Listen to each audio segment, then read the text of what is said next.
La lettre de François Hollande en faveur de Lula. Ah oui, ça c'est le dernier truc. On va vraiment terminer là-dessus parce que ça c'est vraiment le gag.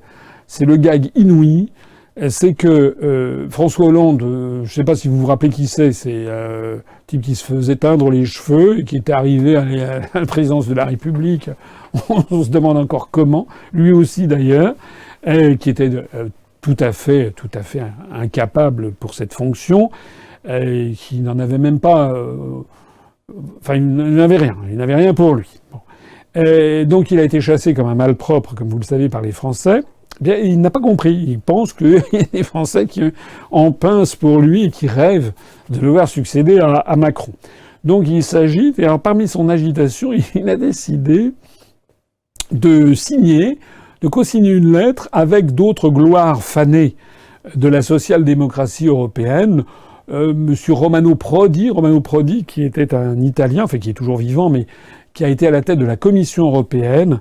Ça s'était terminé d'ailleurs dans une espèce de scandale à la Commission Prodi, et qui avait été obligé de démissionner à cause, je crois d'ailleurs, de l'inénarrable Édith Cresson en France, qui avait été commissaire européenne.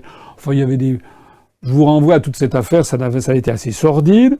Monsieur Hollande s'est également co-signé avec Monsieur Zapatero, l'espagnol, le social-démocrate, le prédécesseur de Mariano Rajoy, comme président du Conseil espagnol, comme Premier ministre espagnol. Et puis il y a encore deux autres comparses français. Ils ont signé une lettre, ils ont écrit une lettre pour demander, pour rendu public, s'il vous plaît, pour demander que le président du Brésil, l'ancien président du Brésil, qui est surnommé Lula, puisse se présenter aux prochaines élections au Brésil. Il est vrai que les sondages le donnent arrivant en tête des candidats, sauf qu'il ne peut pas se présenter aux élections puisqu'il est actuellement sous les verrous. Et il est sous les verrous parce qu'il a été condamné pour détournement de fonds publics et corruption.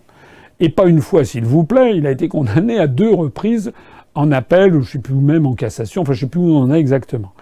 Et donc la constitution brésilienne prévoit justement ce que ne prévoit pas la constitution française et dont je parlais il y a quelques minutes, c'est-à-dire que dans la constitution brésilienne, vous ne pouvez pas vous présenter aux élections si vous n'avez pas un casier judiciaire vierge. Et en particulier, si vous avez été condamné pour détournement de fonds publics, vous ne pouvez pas vous présenter aux élections. Alors voilà la situation, et voilà... Voilà la belle cause dont s'est emparé François Hollande, c'est qu'il vient au secours de Lula qui est sous les verrous pour détournement de fonds publics, abus de biens sociaux, etc. Voilà. C'est en gros le Cahuzac de l'étape, mais en plus grandiose. Alors, cette affaire, il se trouve que cette affaire fait scandale au Brésil. Parce que l'ensemble des dirigeants brésiliens et des médias sont absolument outrés. Outrés d'abord que ce soit des étrangers qui ne connaissent rien à rien, qui viennent se mêler de ce qui ne les regarde pas. Et donc le ministre des Affaires étrangères du gouvernement brésilien a dit, en gros, écoutez, mêlez-vous de vos fesses, vous aurez fort à faire, mêlez-vous de ce qui vous regarde, ne venez pas. Et d'ailleurs, ça a été mal perçu comme un acte arrogant, méprisant, etc.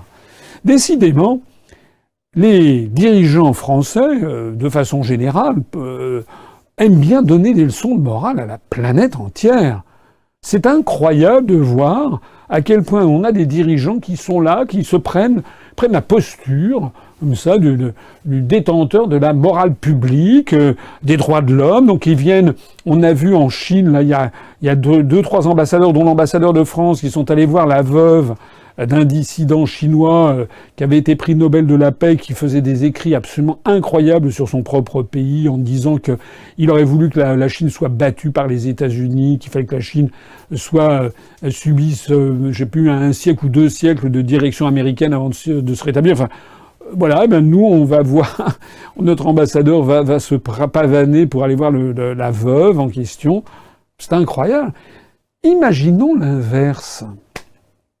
Imaginons qu'un ancien président de la République du Brésil ou de l'Argentine commence à signer une lettre ouverte publiée dans tous les journaux du monde en s'indignant de la condamnation de M. Cahuzac. Voilà, en disant c'est un scandale, M. Cahuzac doit pouvoir devenir président de la République française. Mais enfin, c'est dingue, non?